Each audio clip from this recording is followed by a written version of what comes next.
आजपासून ते पुन्हा एकदा उपोषण करणार आहेत। मराठा समाजाला सरसकट कुणबी प्रमाणपत्र द्यावं अशी मागणी त्यांनी केली आहे।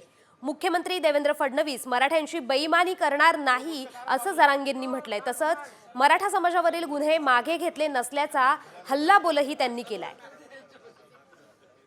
तर जरांगे पाटील मराठा आरक्षणासाठी आज आक्रमक झालेत। आजपासून ते पुन्हा अंतरवाली सराटीत उपोषण सुरू करणार आहेत। मोबाईल पार्टी घ्यायचे सरकारने बाजूला दरवाजातले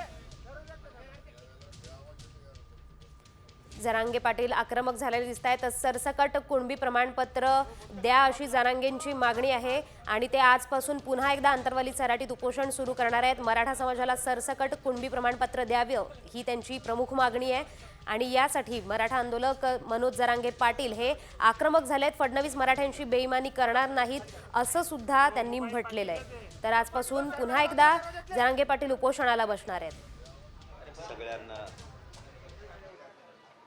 सगळ्यांना जय शिवराय।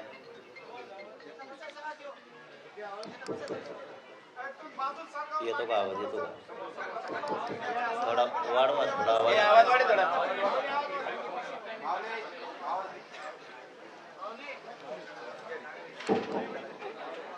सगळ्यांना जय शिवराय। आज 25 जानेवारी पासून पुन्हा आपण आमरण उपोषण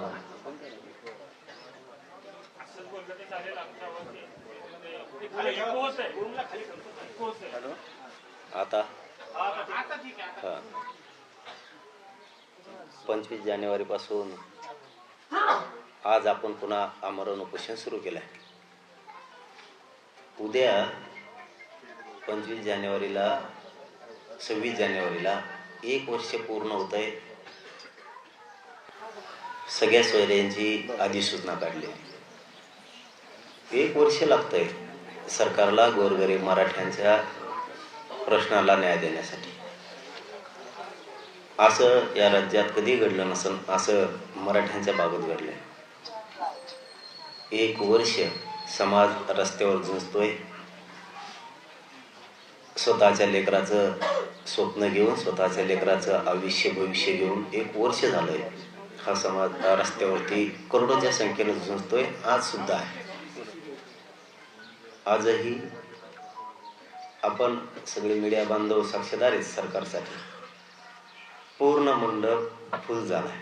इतक्या ताकदीनं आजही मराठे आंदोलनात उभा आहे। माझ्या गरीब मराठ्यांच्या प्रश्नांचे जाण मात्र सरकारला नाही। हे उपोषण यासाठी सुरू आहे। आज आमच्या पुन्हा नव्यानं ज्या जुन्या आहेत त्याच नव्यानं मागण्या सरकारकडे आहेत। मराठ्यांना सरसकट कुणबी प्रमाणपत्र द्यायचे हा कायदा किंवा हा अध्यादेश हा GR काढून या राज्यातल्या सरसकट मराठ्यांना कुणबी प्रमाणपत्राचं वाटप करण्यात तात्काळ यावं। आमची दुसरी मागणी सगळ्या सोयऱ्यांची अंमलबजावणी लगेच